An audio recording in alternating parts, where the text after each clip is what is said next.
हम फिरोज़ तुगलक के बारे में अध्ययन कर रहे थे।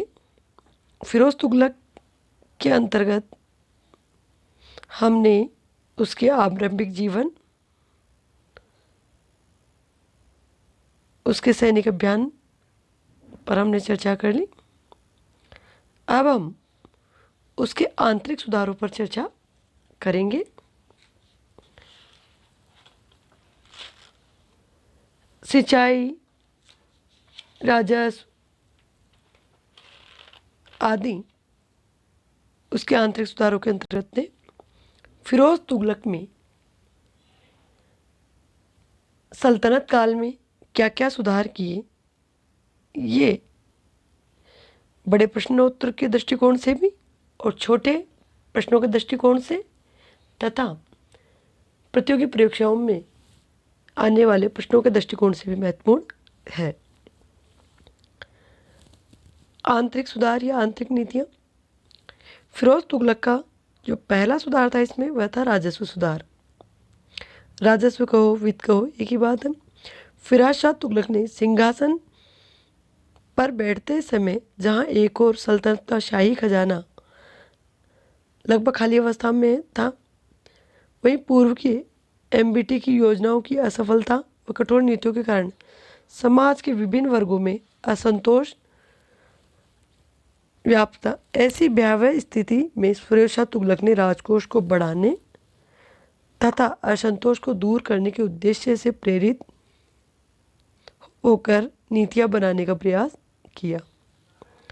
पूर्व में सुल्तान एमबीटी के काल में किसानों को दिए गए 2 करोड़ तकाबी ऋण को माफ कर दिया। वस्तुतः यह जनता के प्रति नए सुल्तान की उदार अभिव्यक्ति थी।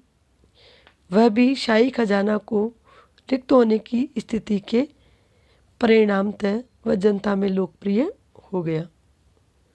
जब इतना बड़ा कोई कर्ज माफ़ करेगा तो लोकप्रिय तो होगा ही होगा। तो फिरोज़ तुगलक ने भी लोकप्रिय होने के लिए यह क्या किया। अब उलेमा वर्ग को संतुष्ट करने के लिए शरीयत के अनुसार केवल 4 कर लगाने का आदेश दिया।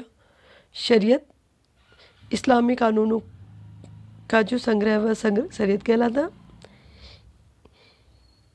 इसके अनुसार 4 कर लगाने का आदेश दिया। शेष सभी और गैर इस्लामिक करों को, जिनकी संख्या लगभग 24 थी, को समाप्त कर दिया। कितने कर समाप्त किए? 24। 4 कर कौन कौन से थे जो फिरोज़ तुगलक ने लगाए? खराज पहला,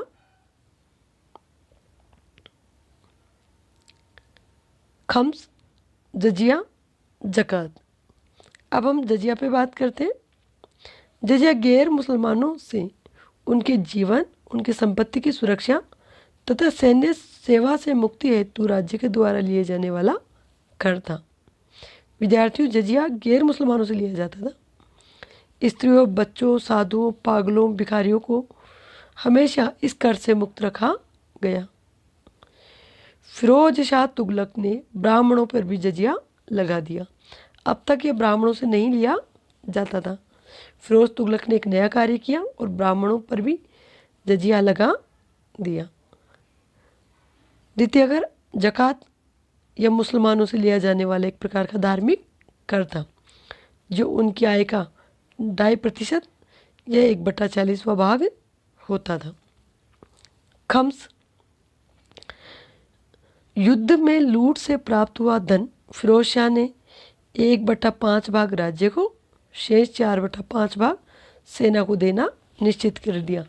जब कोई भी सेना कहीं से लूट करती या लूट में जो भी उसे धन प्राप्त होता सेना को, तो उसका 1/5 भाग राजकोष में, शेष सेना को सेना के पास रहना निश्चित किया। खराज, गैर मुसलमानों से लिया जाने वाला भूमि कर। सुल्तान फिरोज तुगलक ने इसे 1/10 भाग निश्चित किया। इस प्रकार उसने 4 कर लिए। ये उपयुक्त करों के अतिरिक्त उलेमा वर्ग के साथ व्यापक विमर्श करने के बाद सुल्तान के द्वारा नहरों से सिंचाई करने वालों पर एक नया कर, सिंचाई कर, सिंचाई कर हक शर्ब नाम का एक नया कर लगाया गया, जो उपज का 1/10 भाग लिया जाता। राजस्व का नया बंदोबस्त करने व राज्य की कुल आय का प्रमाणित ब्यौरा तैयार करने हेतु ख्वाजा हिसामुद्दीन जुनैदी नामक एक वित्त विशेषज्ञ को नियुक्त किया गया। ख्वाजा ने 6 वर्षों के कठोर परिश्रम के बाद पूरे देश का दौरा कर विभिन्न विभागों के दस्तावेजों का मूल्यांकन खालसा भूमि से 6.75 करोड़ टंका के राजस्व का अनुमान लगाया। फिरोज शाह तुगलक के संपूर्ण काल में राजस्व के इसी निर्धारण के अनुसार वसूली की गई। कहा जाता है कि सुल्तान की आय जहाँ 6.75 करोड़ टंका थी, वहीं उसके गुलाम से आर्य ममालिक बने मलिक बशीर के पास 13 करोड़ टंका का विशाल खजाना। इसका कारण अफीफ ने भ्रष्टाचार व इजारेदारी प्रथा को बताता है। भू राजस्व निर्धारण हेतु मापन की पद्धति के विपरीत गयासुद्दीन तुगलक द्वारा निरूपित अनुमान की बटाई पद्धति की नीति का अनुसरण किया गया। भू राजस्व की दर पूर्ववत 1/3 निश्चित की गई। यद्यपि फतुआत फिरोजशाही जो फिरोज तुगलक की रचना में यह दर 1/3 से 1/5 बताई गई है। पूर्व सुल्तान एमबीटी की तुलना में फिरोज शाह तुगलक की लगान व्यवस्था राज्य व किसान दोनों हेतु अपेक्षाकृत रूप से लाभदायक रही। इस काल में संयोग से कोई अकाल नहीं पड़ा, लेकिन दीर्घकालीन संदर्भ में वंशानुगत जागीरदारी प्रथा, इजारेदारी प्रथा को अधिकाधिक बढ़ावा देना अंततः राज्यों और किसानों के लिए घातक सिद्ध हुई। जब कोई भी प्रथा वंशानुगत होती है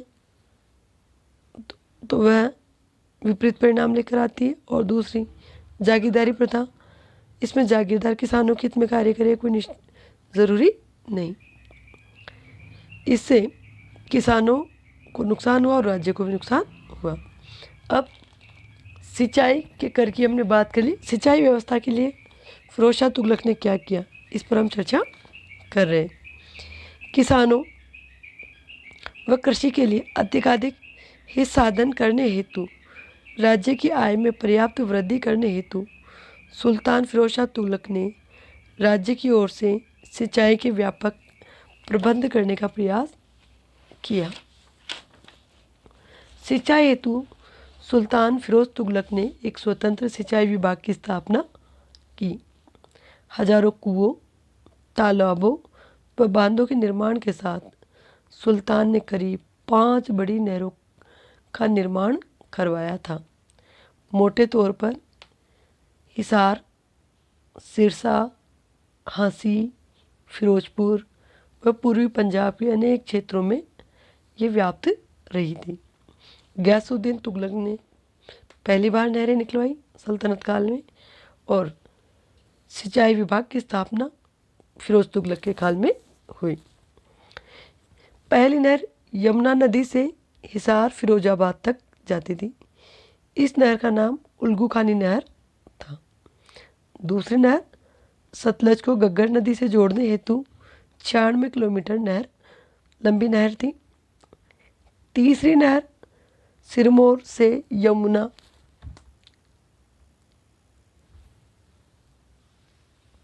हांसी होते हुए हिसार फिरोजा की तरफ यह सबसे बड़ी लंबी नहर 200 किलोमीटर लंबी राजवाही नहर थी। घग्गर से फिरोजाबाद तक एक नहर, और अन्य नहर यमुना नदी से दिल्ली में स्थापित फिरोजाबाद शहर तक।